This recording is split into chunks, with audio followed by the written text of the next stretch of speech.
할렐루야. 하나님께서 오늘도 저와 여러분들을 붙드시기를 축복합니다. 오늘 하나님께서 우리에게 주신 말씀은 요나서 제1장 1절에서 10절까지는 말씀입니다. 요나라고 하는 유명한 사람, 어릴 때부터 교회 학교 때부터 정말 익숙한 이름입니다.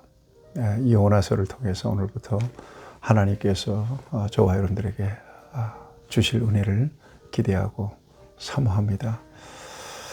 하나님은 온 우주 만물을 창조하신 주인이십니다.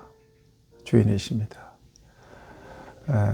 그래서 온 역사를 친히 다스리시고 역사의 흥망성쇠를 주관하시죠. 그런데 이제 이스라엘 백성들은 그렇게 생각하지 않았습니다. 하나님이 자기의 민족을 선택하셔서 그리고 세상을 다스리신다라고 믿었습니다. 그러니까 이른바 선민의식입니다.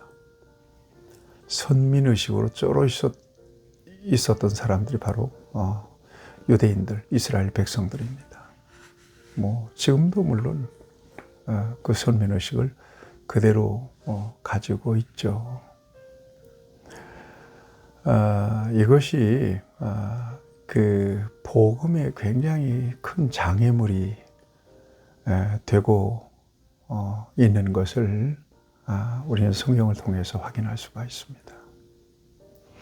심지어 이방인들에게는 구원이 없다고 생각을 했었으니까요.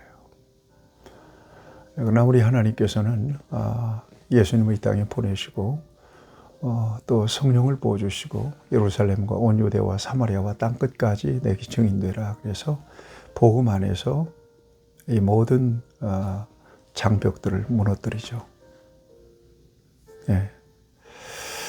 이 요나라고 하는 사람은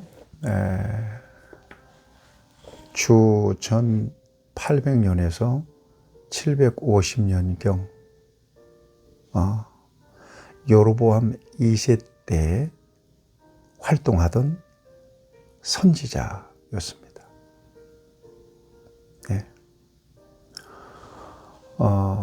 여러분 이스라엘이 솔로몬 이후에 둘로 쪼개지잖아요. 남방 유다하고 북이스라엘. 쭉 역사가 이어오다가 북이스라엘이 주전 722년에 아수르에 의해서 멸망을 당합니다. 물론 남유다도 586년에 바벨론에 의해서 멸망을 당하죠.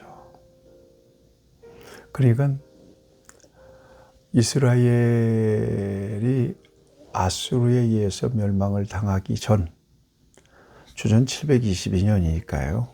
전에 이 활동하던 요나에게 있어서 아수르라고 하는 나라는 굉장히 적대적 관계에 있는 언제나 위협적인 그런 나라였겠죠. 그런데 하나님은 그 나라에 대해서 관심을 보이세요. 관심 정도가 아니라 그 나라의 수도인 니느웨의 백성들을 불쌍히 여기시고 그 백성들을 구원하시길 원하신단 말이에요. 이것이 요나에게는 받아들일 수가 없는 그런 정서였습니다. 어느 날 하나님께서 요나를 부르십니다. 그 요나에게 니느웨에 가서 그들을 쳐서 외쳐서 회개하고 돌아오도록 하라 하는 준엄한 명령을 주시죠. 오늘 본문 말씀을 보세요. 여호와의 말씀이 아미떼의 아들 요나에게 임하니라. 일어나 저 큰 성읍 니느웨로 가서 그것을 향하여 외치라. 그 악독이 내 앞에 상달하였음이니라 하시니라. 아니 그러면 멸망하시면 되는 거지 왜 굳이 그들을 구원하시려고 이렇게 저를 보내시나 싫었어요. 이해할 수가 없었어요. 그 악한 포악한 민족, 언제나 이스라엘의 위협이 되었던 적대적이었던 그 민족이 구원받는 것, 요나의 마음은 전혀 이해할 수가 없었고요. 허용할 수가 없었습니다. 수용할 수가 없었어요. 그래서 도망가기로 작정을 합니다. 그러나 요나가 여호와의 얼굴을 피하려고 일어나 다시스로 도망하려 하여 요바로 내려갔더니, 지금 요바는 텔아비브 그 항구입니다. 이스라엘에. 배 타고 저 다시스로 도망가려고 했던 겁니다. 반대쪽 스페인 남부 쪽으로. 여기 보니까 가는 배를 만난지라, 마침 다시스로 가는 배를 만났다는 거죠. 딱딱 맞죠? 보니까 다시스로 가려고 백사슬 주고 배에 올랐어요. 하나님은 어디로 가라 그래요? 니느웨로 가라고 그러는데 요나는 싫었어요. 그래서 도망가려고 하나님의 낯을 피해서, 얼굴을 피해서 도망가려고 다시스로 가는 배를 탔단 말이에요. 여러분 잘 생각하세요. 저와 여러분들이 이런 행동을 보이는 경우가 있을 텐데요. 결국은 두드러 맞고 돌아가야 됩니다. 굉장히 대가를 지불하고 돌아가야 됩니다. 요나, 여러분들이 요나일 수 있다는 거 아셔야 돼요. 하나님께서 계속해서 명령하시고 말씀하시고 돌아오라고 또 순종하라고 하시는데, 자꾸 이렇게 여러분들이 거역하고 여러분들 마음대로 하면 풍랑이 와요. 큰 대가를 치르고 결국은 돌아가야 돼요. 빨리 깨닫고 돌아가는 것이 복입니다. 깨닫는 것이 복입니다. 여러분 저를 따라서 하세요. 깨닫는 것이 복이다. 깨닫는 것이 복이에요. 그런데 여러분 얼마 못 가서 여호와께서예요. 누가 지금 이 역사를 이끌어 가시는지를 보셔야 돼요. 여호와께서 큰 바람을 바다 위에 내리심에 바다 가운데 큰 폭풍이 일어나 배가 거의 깨지게 되었다. 웬일입니까? 사공들이 난리가 났습니다.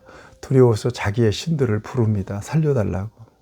물건을 다 바다에다 던지죠. 요나는 배 밑층에서, 이 난리가 났는데 배 밑층에서 자고 있는 겁니다. 이런 태평한 사람이 어디 있습니까? 선장이 가서 그를 흔들어 깨워요. 도대체 자는 자여 어찌함이냐. 여러분 이 말 크게 들어야 돼요. 여러분들에게 주시는 말씀이 있어요. 저를 따라서 하세요. 자는 자여 어찌 됨이냐. 다시 하세요. 자는 자여 어찌 됨이냐. 네 하나님께 구하라. 혹시 하나님이 우리를 생각하사 망하지 아니하게 하시리라. 여러분 영적으로 둔감해지고요. 영적으로 부대어지면요. 이렇게 잠잘 수 있어요. 자는 자여 네가 어찌미냐. 어찌 됨이냐. 여러분 요나서를 묵상하면서 다시 정신 차리고 일어서기를 축복합니다. 잠에서 일찍 깨면 새벽 기도도 좀 나오시고요. 또 수요 예배도 나오시고요. 이렇게 공동체와 연결돼서 저와 여러분들의 믿음을 늘 그 피스톤처럼 이렇게 증폭시켜 주셔야 되죠. 그래야 저와 여러분들이 떨어지지 않고 식어지지 않고 꺼지지 않고 신앙생활을 계속할 수 있는 거죠. 그들이 서로 말하되 자 우리가 제비를 뽑자. 이게 도대체 이 풍랑이 누구로 인하여 이렇게 생긴 건지 제비를 뽑자 해서 제비를 뽑았는데 요나가 덜컥 뽑혔네요. 그러자 이실직고를 합니다. 왜 네 이름이 뽑혔냐. 한번 얘기해봐라. 그러니까 9절에 보세요. 그가 대답하되 나는 히브리 사람이요 바다와 육지를 지으신 하늘의 하나님 여호와를 경외하는 자로다. 말은 잘하는데 하나님을 경외하는 사람이 하나님 명령 받고 도망갈 수 있어요? 하나님 얼굴 피하고. 말과 행동이 전혀 다르잖아요. 10절에 보면 자기가 여호와의 얼굴을 피함인 줄을 그들에게 말하였으므로 무리가 알고 심히 두려워하여 이르되 네가 어찌하여 그렇게 행하였느냐 하니라. 이방인들로 인해서 책망받는 그리스도인들 봐요. 이렇게 불순종의 자리에 가면 이렇게 추해져요. 여기 우리가 주목해야 될 것은 여호와의 얼굴을 피하려고, 여호와의 얼굴을 피함인 줄 알고. 이 말이 하나님을 어떻게 피할 수 있어요? 하나님의 얼굴을 피하려고 하는 의도를 가지고 있는 사람이라면 얼른 깨달으셔야 돼요. 숨을 수가 없어요. 숨을 데가 없어요. 하나님은 하나님의 뜻을 굽히지 않아요. 저와 여러분들이 이것을 알고 하나님 앞에 항복하시길 바랍니다. 말씀하신 대로 순종할 수 있게 되기를 바랍니다. 하나님의 계획은 선하십니다. 하나님의 목적도 선하십니다. 깨닫지 못하거든 그냥 무조건 순종하셔요. 그럴 때 하나님께서 저와 여러분들을 통해서 일하십니다. 그 은혜가 저와 여러분 안에 있기를 축복합니다. 하나님 감사합니다. 우리가 요나입니다. 잠자고 있는 요나. 하나님 말씀을 불순종해서 믿음으로는 입술로는 고백하지만 삶과 말과 행동이 너무나 입술의 고백과는 다른 그런 이중적인 삶을 살아가는 요나입니다. 이 요나서를 묵상하는 가운데 하나님의 사랑을 알고 하나님 앞에서 더욱더 정신 차리고 헌신하는 하나님의 사람으로 우리를 변화시켜 주시옵소서. 예수님의 이름으로 기도하옵나이다. 아멘. 여러분 축복합니다.